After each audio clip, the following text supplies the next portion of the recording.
Salut ma famille, c'était Corinne Data, j'espère que vous allez bien. Alors comme vous savez, il y a plus ou moins un mois d'ici, Youssef Attal a été placé en garde à vue pour la fameuse vidéo qu'il a publiée en story avec les propos qui incitaient à la haine. Je vous dis la vérité, je pensais pas que j'allais en reparler, je pensais pas que j'allais reparler de cette affaire, mais c'est vrai que hier il y a eu son procès. Et ce que je peux vous dire, c'est qu'il s'est dit des dingueries dans ce procès-là. Quand j'ai entendu des déclarations de la partie adverse, etc., et j'ai été vraiment surpris. Et c'est pour ça que je voulais faire cette vidéo pour vous dire un petit peu ce que je pensais de tout ça. Et pour commencer, bien sûr, on rappelle encore une fois que la vidéo qu'il a publiée Attal, c'était vraiment une vidéo qui devait pas... Et cette erreur-là, on la reconnaît tous et on la condamne tous. Lui-même, c'est le premier à la condamner, cette erreur-là. Lui-même, il s'est excusé par rapport à ça, il a dit qu'il le regrettait, etc. Donc, faut bien préciser les choses. Après, quand je parle d'une erreur, il y en a qui me disent « Ouais, t'abuses un petit peu parce que c'est plus qu'une erreur, c'est quand même grave, c'est quand même la situation à la haine, c'est quand même très grave. » Mais là où je vous dis que c'est une erreur, c'est parce que tout simplement, pour moi, je suis persuadé que c'est une erreur et qu'il l'a pas fait exprès. Je suis persuadé que quand il dit qu'il n'a pas vu la fin de la vidéo, je pense qu'il dit la vérité. Je vais vous dire pourquoi, et surtout, je vais essayer de vous le prouver dans cette vidéo. Vous allez voir que j'ai peut-être des preuves à ce sujet-là. Et ce qui fait justement que j'essaie d'apporter un petit peu de nuance à cette histoire-là, c'est le fait que pour le coup, je suis persuadé que c'est une erreur de sa part. Je suis persuadé qu'il l'a pas fait exprès, qu'il s'est pas rendu compte de son erreur. Mais pour le coup, si ça avait été l'inverse, si il avait fait volontairement, s'il avait publié volontairement cette vidéo qui incitait à la haine, qui incitait à la violence, etc. Mais bien sûr qu'à ce moment-là, il aurait été totalement indéfendable et on aurait été les premiers à le condamner. Après, j'ai toujours dit, même malgré ça, qu'il a fait une erreur, même si c'est pas fait exprès, même si on peut considérer que c'est pas fait exprès. Pour moi, bien sûr que il doit payer les conséquences, il doit être sanctionné. Mais après, pour moi, je pense que les sanctions doivent pas non plus être totalement disproportionnées, ça c'est une première chose. Et surtout, je pense qu'il faut pas non plus le faire passer pour ce qu'il est pas. Parce que c'est ça le problème. Et c'est ça, moi, qui m'a choqué dans les propos qui ont été rapportés de ce procès. C'est que t'as l'impression que t'as affaire à un criminel en face de toi. Parce que je dis la vérité, pour moi que Youssef Attal soit sanctionné et qu'il doive payer une amende par rapport à la vidéo qu'il a publiée en story, c'est tout à fait normal. C'est une erreur que lui-même il a reconnue. C'est une vidéo qui a incité à la haine, que lui-même il a pas vu jusqu'à la fin, etc. Donc c'est normal qu'il ait dû supprimer cette vidéo et qu'il ait dû s'excuser. Ça c'est tout à fait normal et personne dira le contraire. Bien sûr que c'est une vidéo qu'on condamne et que lui-même ça a été le premier à condamner encore une fois. Mais de là à venir tout mélanger et de lui reprocher de mettre une écharpe de la Palestine, là franchement c'est grave. Quoi, on n'a plus le droit de mettre une écharpe de la Palestine sans être accusé de tout et n'importe quoi? Parce que déjà, avant toute chose, faut commencer à arrêter de demander aux gens de rendre des comptes parce qu'ils mettent une écharpe ou parce qu'ils mettent un drapeau de la Palestine. Mais c'est quoi ça? On va où? Aujourd'hui, c'est bien une chose qu'on voit chez tout le monde, c'est que chacun défend sa petite cause. Il y a ceux qui défendent les Ukrainiens parce que ça, c'est une cause qui lui tient à cœur. Il y a ceux qui vont mettre un drapeau arc-en-ciel parce que là aussi, c'est une cause qui lui tient à cœur. Et chacun a le droit de faire ce qu'il veut. Pourquoi ceux qui mettent un drapeau ou une écharpe de la Palestine, c'est les seuls qui doivent s'expliquer? C'est ça que je comprends pas.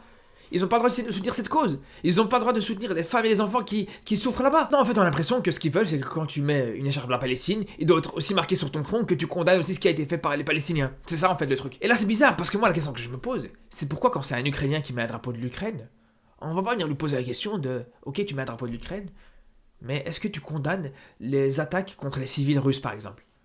On ne lui posera jamais cette question, mais on sait très bien pourquoi, parce que, en fait, le problème aujourd'hui, c'est qu'un Ukrainien ou un Européen de manière générale, tout le monde sait qu'il a le sens de l'humanité, qu'il a un cœur pur, etc., et que bien sûr ça va lui faire de la peine quand des civils vont être tués. Alors que les musulmans, s'ils ont le malheur de te mettre un drapeau de la Palestine, il faut qu'ils rendent des comptes, il faut qu'ils prouvent leur humanité. À croire que les musulmans, en fait, c'est des monstres. À croire que les musulmans, en fait, ils ont pas de cœur. C'est ça, en fait, qui est grave. Donc, pour en revenir à Youssef Attal, qui doivent rendre des comptes par rapport à sa story Instagram, etc., c'est tout à fait normal, ok, y a pas de problème.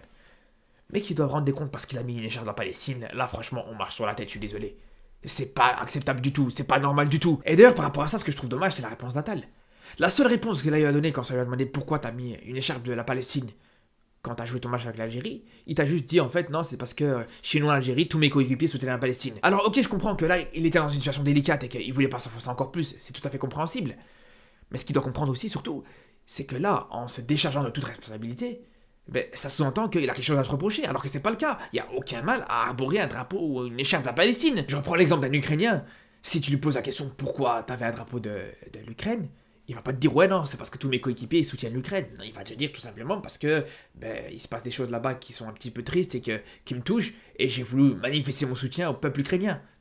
C'est aussi simple que ça. Et il y a aucun mal là-dessus. Mais ce qui est intéressant surtout par rapport à ça, c'est que si aujourd'hui, la seule chose qu'ils ont eu à lui reprocher, c'est justement le fait qu'il ait mis une écharpe de la Palestine, mais ça montre bien ce qu'on disait depuis le début. Ça montre bien que, ok, Attal a fait une erreur, une grosse erreur, certes, mais au final, on se rend compte que c'est pas quelqu'un de mauvais. Parce que même si à son propre procès, la seule chose qu'ils ont à lui reprocher, c'est qu'il ait mis une écharpe de la Palestine, mais ça montre que c'est pas quelqu'un qui va inciter à la haine.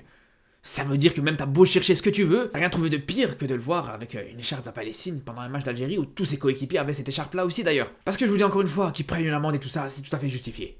Mais de là à le faire passer pour ce qu'il est pas, faut pas déconner non plus. On parle quand même d'un gars qui a voulu montrer son soutien à la Palestine en mettant un drapeau du Soudan quand même. Donc vous croyez sérieusement que la vidéo qu'il a postée, il l'a regardée jusqu'à la fin, il a fait une analyse, il a demandé une vérification, une traduction, mais bien sûr que ça m'étonnerait même pas une seule seconde que la vidéo, il a dit qu'il a pas regardé jusqu'à la fin, ça m'étonnerait même pas qu'il l'ait pas regardé du tout en fait. C'est juste qu'au final, lui comme beaucoup, il a juste suivi un mouvement tout simplement. Il a vu que tous ses coéquipiers, ils publiaient leur solidarité, leur soutien au peuple palestinien. Il s'est dit je vais faire la même chose. Sauf que lui, il a une communication catastrophique, il a une très mauvaise maîtrise des réseaux sociaux, parce que quand tu vois qui confond le drapeau de la Palestine avec le drapeau du Soudan, je pense que ça montre bien que voilà, c'est pas le gars le plus à l'aise avec son téléphone et c'est pas sûrement le gars le plus à l'aise avec la géopolitique. Et c'est là où je vous dis, s'il est capable de faire cette erreur, qui n'a pas eu de conséquence au final de confondre deux drapeaux, une erreur qui est facilement vérifiable, facilement corrigeable, etc. Mais c'est tout à fait normal qu'il soit capable de faire cette erreur de publier une vidéo sans regarder attentivement, de voir jusqu'à la fin et d'écouter ce qui a été dit correctement. Et c'est pour ça que je vous dis, ça reste au final normal qu'il soit sanctionné, qu'il ait une amende, que on lui montre bien qu'il a fait une erreur, parce que c'est vrai que la vidéo qu'il a publiée, même si lui il n'a pas pris le temps de la regarder, etc. Ben il y a sûrement des milliers, peut-être des millions de jeunes qui ont vu cette vidéo là. Bien sûr que le fait qu'il l'ait pas fait exprès, ça justifie pas tout. Mais ce que je vous dis, c'est que le fait qu'il l'ait pas fait exprès, ça montre que c'est pas forcément quelque chose qui le représente en fait. C'est pas parce qu'il a posté cette vidéo qu'il pensait ce qui était dans cette vidéo. C'est pour ça que je vous dis, qu'on le sanctionne, c'est une chose, ça me dérange pas. Personnellement en tout cas, qu'il reçoit une amende, etc., qu'il soit privé de son compte Insta, qu'il ait plusieurs sanctions comme ça, y a pas de problème. Mais ce qui me dérange, c'est que le fait qu'on le fasse passer pour ce qu'il est pas. Le fait qu'à cause de cette erreur-là, il soit accusé de tout et n'importe quoi. Moi c'est ça qui me dérange. Après, quand on parle de sanctions, je pense qu'il y a des sanctions qui doivent être appropriées. Quand j'entends que ça parle de peine de prison, il faut pas déconner au bout d'un moment. À partir du moment où c'est pas prouvé que la vidéo qu'il a publiée dans sa story, il l'a faite de manière intentionnelle, sans voir jusqu'à la fin comme il a pu le dire, à partir du moment où il l'a pas fait dans une logique d'inciter à la haine, bien sûr qu'il a rien à faire en prison. Après, ce qui avait été demandé aussi, c'était une lourde amende. Ça, pour moi, je vous dis, c'est compréhensible, c'est tout à fait normal. Il a fait une erreur, volontaire ou pas, mais c'était une erreur qui ait pu déranger certains, qui ait pu heurter la sensibilité de certains. C'est là où je vous dis que, pour moi, il n'y a pas de problème. Pareil pour l'autre sanction qui a été proposée, le fait d'afficher sur son compte Instagram la condamnation qu'il va recevoir, je pense que c'est aussi une sanction qui reste légitime. Il y en a qui voient ça comme une manière de l'humilier, je sais pas, ça peut être perçu comme ça aussi, mais de toute façon, dans tous les cas, ça va rien changer, parce qu'on sait très bien que l'humiliation qu'il peut recevoir, il l'a actuellement, le fait que le monde entier sache que Youssef Attal ne sait pas regarder une vidéo jusqu'à la fin avant de la publier en story, tout le monde l'a vu malheureusement, et au final que ce soit dans la presse ou sur ses réseaux sociaux, j'ai envie de dire c'est la même chose, surtout que, comme je l'ai dit depuis le début, cette histoire, elle doit lui servir de leçon à lui, mais même aux autres joueurs, aux autres personnalités publiques, aux autres influenceurs, etc. Tout le monde doit commencer à faire vraiment attention à ce qu'il publie sur Internet, et ça, c'est une réalité. Et je pense que même, de manière plus large, c'est de former plus sérieusement les joueurs de foot qui utilisent les réseaux sociaux. C'est tout à fait normal qu'aujourd'hui, c'est vraiment très très important d'avoir une communication qui est exemplaire. Et si c'est pas le cas, bah à ce moment-là, tu t'engages des community managers, des gens qui vont gérer la communication sur tes réseaux sociaux à ta place. En tout cas, voilà, on va suivre la suite de cette histoire, on va suivre la condamnation qu'il va recevoir. En attendant, faites très attention à ce que vous publiez sur les réseaux sociaux. Et moi, le premier d'ailleurs. De toute façon, on se retrouve demain pour une nouvelle vidéo, donc je vous dis à très très vite. Et surtout d'ici là, prenez soin de vous.